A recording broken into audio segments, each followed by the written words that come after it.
Hi there, welcome to my views and news. Two news stories with firstly announcement by the Oromo Liberation Army for the start of a selective major offensive against the Ethiopian security forces. The announcement came last night. What is the significance?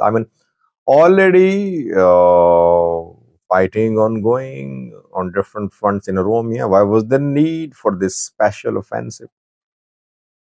Secondly, viewers, Zameen Akasi, Fano commander, a few hours ago released a video message about talks with the government. Should talks be held?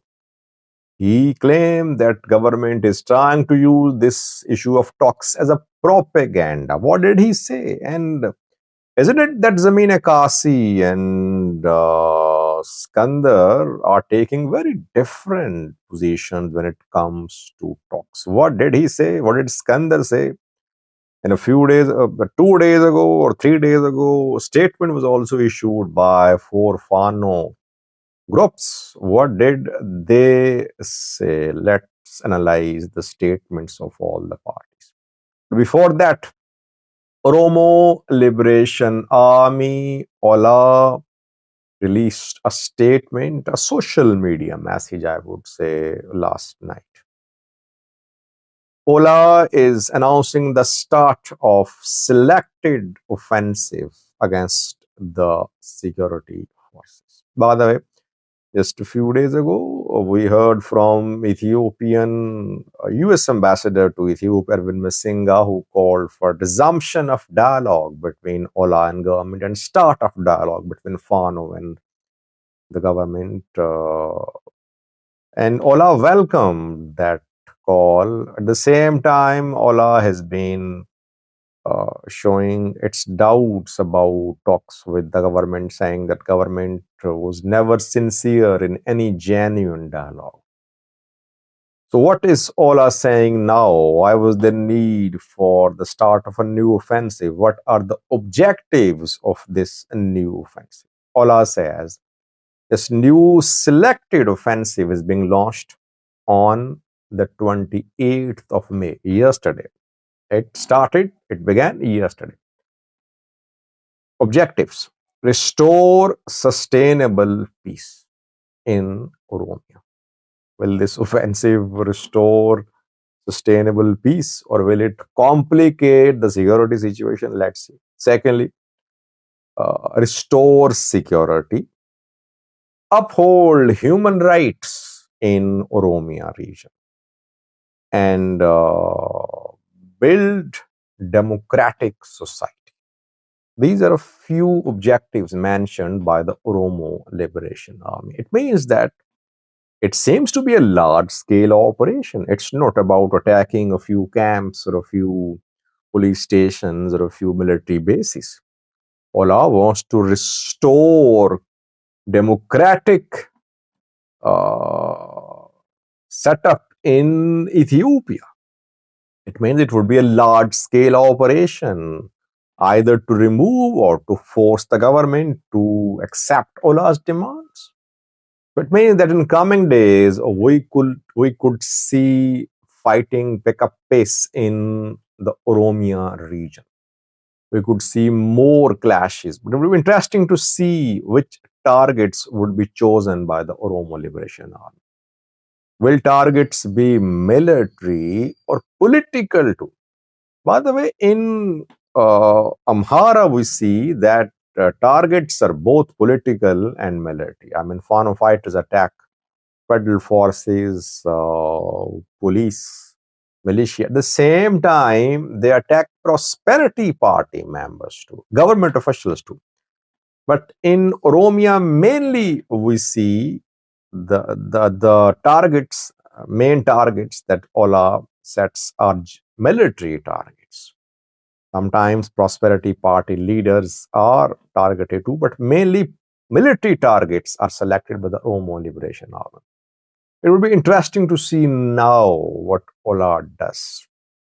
Will it target Prosperity Party members? I'm not saying about killings, but we'll have to see. It seems to be the start of a major operation on a historic day, 28th of May.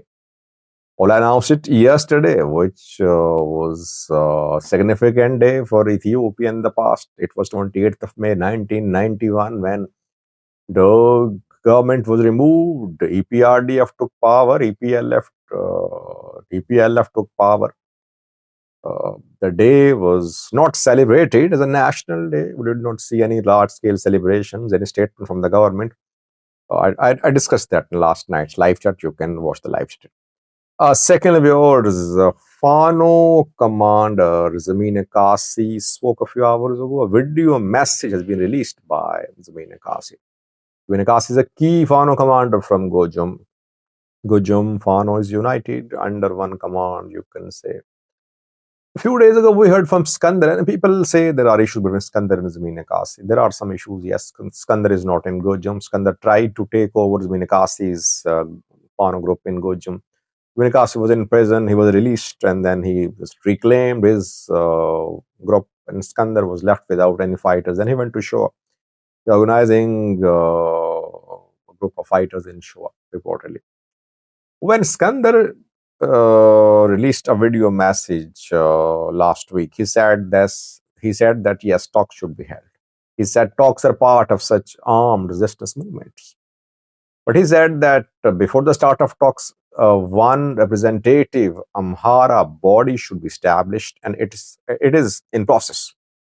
And after that, talks can be held. He did not reject the idea of talks with the government, you can say. Zamine Kasi took a very different position in his video message a few hours ago. He said that Prosperity Party government in coming days will claim that 4 Fano groups have agreed to talk, and this issue of talks will be used by Prosperity Party to weaken Fano, to divert Fano's struggle. He said no talks with government. He said Abiy is a genocider. No talks can be held with any genocider. And he warned the people of Amhara region, Fano groups too, that no one should fall into this trap of talks. Talks will not be held. And by the way, we saw a statement from 4 Fano groups a few days ago. They issued a joint statement. They laid out some preconditions for start of talks with the government. Preconditions like unconditional, complete, immediate withdrawal of military from Amhara region, release of all prisoners, and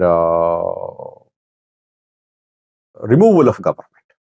So those preconditions obviously are very strong preconditions.